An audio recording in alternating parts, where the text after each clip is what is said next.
Hello students, hope you all are fine. In last video, I have discussed about one of the division of plant kingdom, that is pteridophytes. And in this video, I am going to discuss about the next division of plant kingdom, that is gymnosperm. So let us start the class. Gymnosperms, the fourth division of the plant kingdom. This word is the combination of two Greek words, gymnos and sperma. Gymnos means naked and sperma means seed. This means gymnosperm ऐसे plants हैं जिसमें naked seeds होते हैं, या फिर अगर हम दूसरे वर्ड्स में बात करें तो gymnosperms are the seed plants without fruit. ऐसे प्लांट्स हैं जिसमें फ्रूट्स नहीं बनते, और जब फ्रूट्स नहीं बनते तो सीड्स जो हैं वो फ्रूट के अंदर नहीं होंगे. And since seeds are not covered inside the fruit, the seeds are called naked. अब ये जो जिम्नोस्पर्म है, they are ancient than the angiosperm. अगर हम इवोल्यूशनरी टर्म में बात करें तो जिम्नोस्पर्म एंजियोस्पर्म से पहले आए हैं, और धीरे धीरे ये एंजियोस्पर्म जो हैं इन्होंने जिम्नोस्पर्म्स को रिप्लेस किया. इसी वजह से आज जिम्नोस्पर्म के सिर्फ 900 लिविंग स्पीसीज वर्ल्ड में हैं, जिसमें से 500 स्पीसीज जो हैं वो कॉनिफर्स के हैं. जो बाकी बचे हैं उसमें से ज्यादातर जो है वो साइकेड्स हैं और थोड़े बहुत ginkgo. Okay, and you know students, the tallest tree of the world, sequoia sempervirens, ये जो है ये एक जिम्नोस्पर्म है, और इसकी हाइट है 125 मीटर और विड्थ 30 मीटर. ओके, और ये जिम्नोस्पर्म्स जो है ये जनरली कोल्ड क्लाइमेट या हिली एरियाज में मिलते हैं, और ज़्यादातर ये प्लांट्स पेरिनियल होंगे, जेरोफाइटिक होंगे, एवरग्रीन और वुडी होंगे. मीन्स ये सालों साल जिंदा रहते हैं. जेरोफाइटिक इसलिए कह रहे हैं क्योंकि कोल्ड क्लाइमेट या हिली एरियाज में लिक्विड फॉर्म में वाटर बहुत कम मिलता है. ज़्यादातर जो वाटर है वो solid form means ice form में मिलता है. इसी वजह से ये जो जिम्नोस्पर्म है ये जेरोफाइटिक होते हैं. एवरग्रीन होते हैं मीन्स कभी भी नहीं मुरझाते, और वुडी होते हैं. बहुत कम ही ऐसे होते हैं. कुछ साइकेड्स की स्पीसीज को अगर छोड़ दे तो कोई भी जिम्नोस्पर्म एनुअल या हर्बिशियस नहीं होता. और जो इसकी प्लांट बॉडी होती है, मीन्स जिम्नोस्पर्म की जो प्लांट बॉडी होती है वो स्पोरोफाइटिक होती है, मीन्स डिप्लॉयड होती है. या फिर आप कह सकते हैं कि जो इसकी लाइफ साइकिल होती है उसमें स्पोरोफाइटिक फेज जो होता है वो डोमिनेंट होता है. And its plant body is well differentiated into stem, root and leaves. अब हम बात करें अगर ओव्यूल्स की, तो ovules is not present inside the ovary. Last 10th class में जब आपने पढ़ा है सेक्सुअल रिप्रोडक्शन फ्लावरिंग प्लांट्स में, you may remember that after fertilization ovule get converted into seed and ovary get converted into fruits. And since gymnosperm doesn't produces fruit, तो ये ovule जो है वो ओवरी के अंदर नहीं होता. जो सीड्स बनेंगे वो फ्रूट्स के अंदर नहीं होंगे. Okay, now the roots of gymnosperm जो है they are tap root system. As you remember, there are two types of root system: tap root system and adventitious root system. And gymnosperm consist of tap root system, which have main primary roots and their secondary tertiary branches. In some species of gymnosperm like Pinus, their roots get associated with fungi, and this association with fungi is called mycorrhiza. अब ये association क्यों होता है? Mycorrhizal association में जो fungal partner है that absorbs the important minerals from the soil and provide its to plants. और जो प्लांट्स के रूट्स होते हैं वो शेल्टर प्रोवाइड करते हैं अपने फंगल पार्टनर को. So this is a mutual और symbiotic association. And some of the species of gymnosperm like Cycas their root associates with cyanobacteria and take part in nitrogen fixation. A stem जो है gymnosperm का, it is erect, aerial, solid and woody. Means वो सीधा होता है and it is above ground and solid.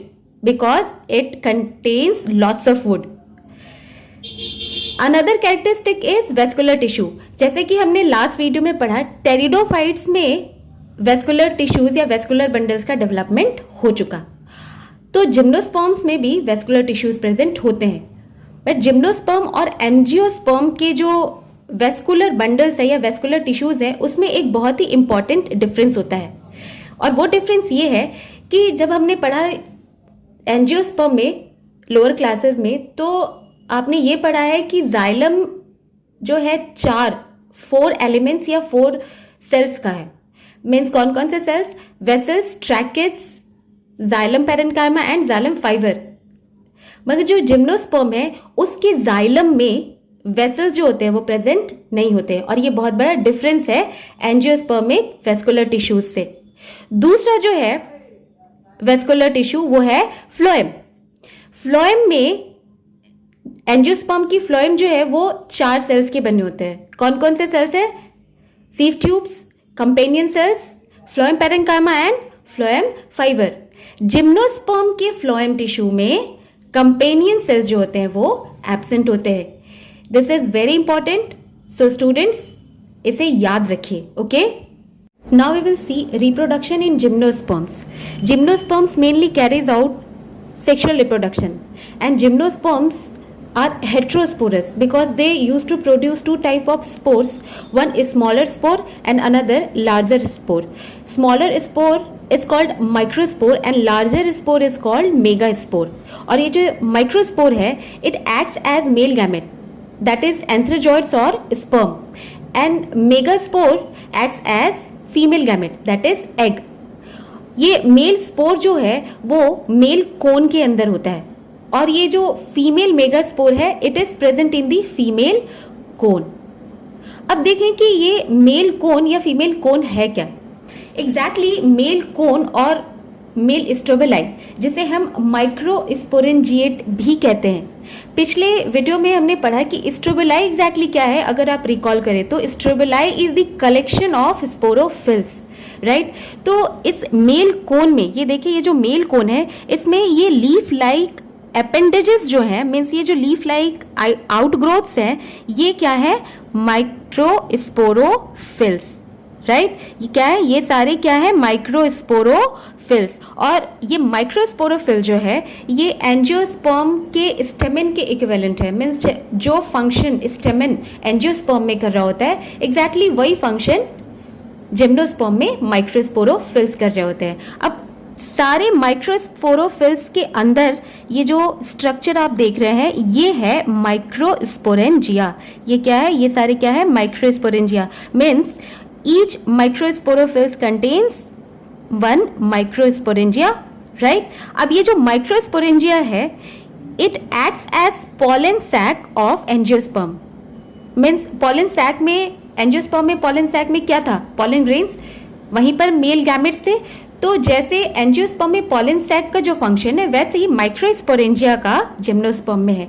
और इन्हीं microsporangia के अंदर प्रेजेंट होते हैं मेल गैमेट्स या फिर माइक्रोस्पोर्स.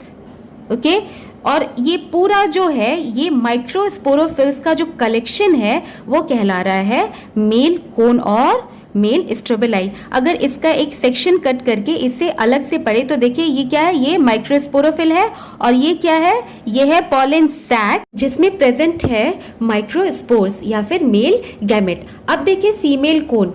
फीमेल कोन जो है इसे हम कह सकते हैं फीमेल स्ट्रोबेलाई या फिर mega sporangiate. And this female cone और strobili is the collection of mega sporophylls. ये देख रहे हैं ये लीफ लाइक अपेंडेजेस जो इस कोन में निकले हैं ये है क्या? ये है मेगा स्पोरोफिल्स, राइट. अब ये जो मेगा स्पोरोफिल्स है ये एंजियोस्पर्म में फ्लावर्स में जो कार्पेल्स होते हैं उसका जो फंक्शन होता है वो यहाँ पर मेगास्पोरोफिल्स कैरी आउट करते हैं. So we can say that megasporophylls of gymnosperm is equivalent to the carpels of angiosperms. और इन मेगास्पोरोफिल्स में प्रेजेंट होता है मेगास्पोरेंजिया, दैट इज ओव्यूल। यहाँ पर मेगास्पोरेंजिया क्या है, एंजियोस्पर्म की का जो ओव्यूल होता है उसके जैसा ही जो फंक्शन है वो यहाँ मेगास्पोरेंजिया कैरी आउट कर रहा है। मीन्स ओव्यूल्स के अंदर क्या होता है, जो होता है वो फीमेल गैमेट प्रेजेंट होता है। तो यहाँ भी ये हर एक मेगास्पोरोफिल के अंदर आप देखें ओव्यूल्स प्रेजेंट है और इन ओव्यूल्स के अंदर प्रेजेंट होते हैं फीमेल मेगास्पोर या फिर फीमेल गैमेट। अगर एक सेक्शन कट करके आप देखें और यहाँ देखें तो देखें कि ये क्या है, ये जो स्ट्रक्चर है ये पूरा एक सेक्शन यहाँ से अगर कट करें तो देखिए ये स्ट्रक्चर क्या है, ये है मेगास्पोरोफिल और उसमें प्रेजेंट है मेगास्पोरेंजिया, मतलब उसमें प्रेजेंट है ओव्यूल और उसके अंदर प्रेजेंट है फीमेल गैमेट। अब देखिए स्टूडेंट्स ओव्यूल का structure, that is megasporangia which is present on megasporophyll. Ovule के पास जो है उस ओव्यूल कवर्ड होता है एक आउटर वॉल या आउटर कवरिंग से विच इज कॉल्ड एज इंटीग्मेंट। ये इंटीग्मेंट जो होता है वो एक एंड पे ओपन होता है और ये जो इंटीग्मेंट का ओपन एंड है इसे हम कहते हैं माइक्रोपाइल। इंटीग्मेंट के अंदर होता है ovule which consist of nucellus and female gametophyte. ये जो न्यूसेलस है ये एक नरिशिंग टिश्यू है, मीन्स एम्ब्रियो के डेवलपमेंट के दौरान जो भी न्यूट्रिशन प्रोवाइड करना होता है वो कौन करता है, न्यूसेलस। और फिर इसके अंदर होता है एक फीमेल गैमेटोफाइट। ये फीमेल गैमेटोफाइट जो है इसे हम फंक्शनल मेगास्पोर भी कह सकते हैं। और ये फंक्शनल मेगास्पोर या फीमेल गैमेटोफाइट के अंदर होता है ये आर्किगोनिया और ये आर्किगोनिया के जो एकदम अंदर जो सेंटर में है वो है female gamete, that is egg. अब जब पॉलिनेशन होता है तो ऑब्वियस सी बात है पॉलिन ग्रेन्स जो है उसे माइक्रोपाइल एंड तक पहुंचना होता है। सो ये जो ओव्यूल है वो मेगास्पोरोफिल्स पे एक्सपोज रहते हैं, मीन्स ऐसे प्रेजेंट रहते हैं ताकि पॉलिनेशन होने के बाद आसानी से पॉलिन ग्रेन्स जो है वो इस ओव्यूल के माइक्रोपाइल एंड तक पहुंच सके। ओके, अब ये जो पॉलिनेशन होता है it is anemophilous, means wind pollination होता है। Wind is the pollinating agent in gymnosperms. अब जैसे ही पॉलिनेशन होगा यहाँ पर पॉलिन ग्रेन्स जो है वो आकर सेटल डाउन होंगे और पॉलिन ग्रेन्स में से फिर ग्रोथ होगी पॉलिन ट्यूब की। अब ये जो पॉलिन ट्यूब है जिसके अंदर मेल गैमेट्स है ये धीरे धीरे ग्रो करता हुआ पहुंचेगा आर्किगोनिया तक और आर्किगोनिया तक पहुंचने के बाद ये पॉलिन ट्यूब जो है they will release the male gametes inside the archegonia and then fertilization occurs. और जैसे ही फर्टिलाइजेशन होगा मेल और फीमेल गैमेट का उसके बाद बनेगा जाइगोट और जाइगोट से बनेगा एम्ब्रियो और ये पूरा का पूरा ओव्यूल जो है फर्दर कन्वर्ट हो जाएगा सीड में। अब सीड का कोट है वो कैसे बनता है, सीड का कोट जो बनता है वो वॉल की जो वॉल प्रेजेंट था ओव्यूल के बाहर उसका मीन्स इंट्यूगमेंट जो है वो बना देता है सीड कोट। ओव्यूल बन गया क्या फर्टिलाइजेशन के बाद, सीड, और उसका कोट कौन सा बन गया, इंट्यूगमेंट। ओके, अब ये जो सीड है ये मेगास्पोरोफिल्स के साथ अटैच्ड रहता है तब तक जब तक ये मेच्योर ना हो जाए एंड आफ्टर मैच्योरेशन और ripening these seeds shed down, means ये जिम्नोस्पर्म जो प्लांट है उससे अलग हो जाते हैं और फिर जर्मिनेट करके एक नया प्लांट बना देते हैं। Okay, now we will see the classification of gymnosperm. ये जो जिम्नोस्पर्म है 7 ग्रुप में क्लासिफाइड है।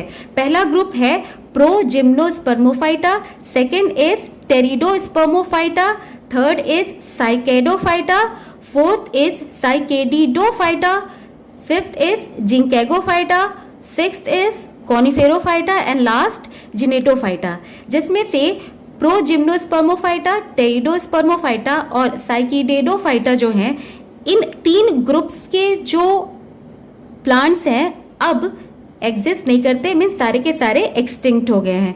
साइकेडोफाइटा है, साइकेडोफाइटा के मैक्सिमम प्लांट्स तो एक्सटिंक्ट हो गए हैं पर जो भी लिविंग है, जो कुछ लिविंग है उसे हम कहते हैं साइकेड्स, राइट। जिंकेगोफाइटा में भी मैक्सिमम ज्यादातर सारे ऑलमोस्ट ऑल जो प्लांट्स हैं all have been extinct except one tree, that is ginkgo biloba tree. Coniferophyta group के भी ज़्यादातर प्लांट्स जो हैं वो एक्सटिंक्ट हो गए हैं, बट जो लिविंग है उन्हें हम जानते हैं कॉनिफर्स के नाम से। और लास्टली जेंटोफाइटा, इसमें भी कुछ लिविंग है, और ये जेंटोफाइटा जो है, जेनेटोफाइटा के जो प्लांट्स हैं वो एंजियोस्पर्म्स से बहुत ज़्यादा रिजेंबल करते हैं। मीन्स ये दिखा रहा है कि इस तरह से ये एक तरह का इवोल्यूशनरी स्टेप था जिसके बाद धीरे धीरे एंजियोस्पर्म एग्जिस्टेंस में आए। तो जेनेटोफाइटा का एक एग्जाम्पल है जेनेटम। ओके, अब देखिए स्टूडेंट्स, साइकेड्स और कॉनिफर्स के कुछ कैरेक्टरिस्टिक्स। साइकेड्स जो है इसमें अराउंड 300 लिविंग स्पीसीज अभी नोन है, and this cycads are mostly found in warm places like tropical and subtropical areas. General characteristics में मैंने बताया कि जो जिम्नोस्पर्म है जनरली हिली एरियाज और कोल्ड रीजन में ही मिलते हैं, मगर साइकेड्स जो हैं वो वार्म प्लेसेस में भी मिलते हैं। ओके, अब साइकेड्स जो है वो ज़ेरोफाइटिक होंगे। As you know gymnosperms are xerophytic. इसके जो साइकेड्स के जो ट्रंक होती है, मीन्स जो उसका तना होता है वो अनब्रांच्ड होता है, उसमें कोई ब्रांच नहीं होती, और इसके लीव्स जो होते हैं वो फॉलिएज होते हैं। And the cycads are dioecious. Dioecious means male और फीमेल सेक्स ऑर्गन जो है, मीन्स मेल और फीमेल कोन जो है वो दो अलग प्लांट्स पे मिलेंगे। मीन्स अगर एक प्लांट पे फीमेल कोन है तो उस पर कोई भी मेल कोन नहीं होगा, या फिर आप कह सकते हैं सीधे सीधे कि एक प्लांट जो होता है वो मेल प्लांट होता है और दूसरा प्लांट जो होता है वो फीमेल प्लांट होती है, राइट। मेल प्लांट पे male cones and female plants पे फीमेल कोन। कॉनिफर्स, अब कॉनिफर्स जो है उसके 500 लिविंग स्पीसीज जो है वो नोन है। स्टार्टिंग में बताया था कि 900 स्पीसीज अभी तक जिम्नोस्पर्म के प्रेजेंट हैं, जिसमें से ज़्यादातर जो 500 लिविंग स्पीसीज जो है ज़्यादातर क्या है, कॉनिफर्स है। ओके, अब ये जो कॉनिफर्स है दे आर एवरग्रीन, मीन्स कभी नहीं मुरझाते, कभी भी ये सूखते नहीं। ये जो होते हैं ये ब्रांच्ड ट्रीज होते हैं। साइकेड्स क्या थे, ये अनब्रांच थे, लेकिन कॉनिफर्स क्या होते हैं, ब्रांच्ड ट्रीज। ये जो कॉनिफर्स है वो ट्रीज के साथ साथ वो श्रब्स भी हो सकते हैं, मीन्स जो श्रब्स का मतलब जो झाड़ियाँ होती है वैसे स्ट्रक्चर के भी प्लांट्स हो सकते हैं। कॉनिफर्स जो होते हैं वो मोनोशियस होते हैं। साइकेड्स क्या थे, डायोशियस, लेकिन कॉनिफर्स क्या होते हैं, मोनोशियस। मोनोशियस मीन्स कॉनिफर्स के एक ही प्लांट पे मेल और फीमेल कोन दोनों प्रेजेंट होगा। मेल और फीमेल कोन दो अलग ब्रांचेस पे जरूर प्रेजेंट होंगे, मगर होंगे एक ही प्लांट पे।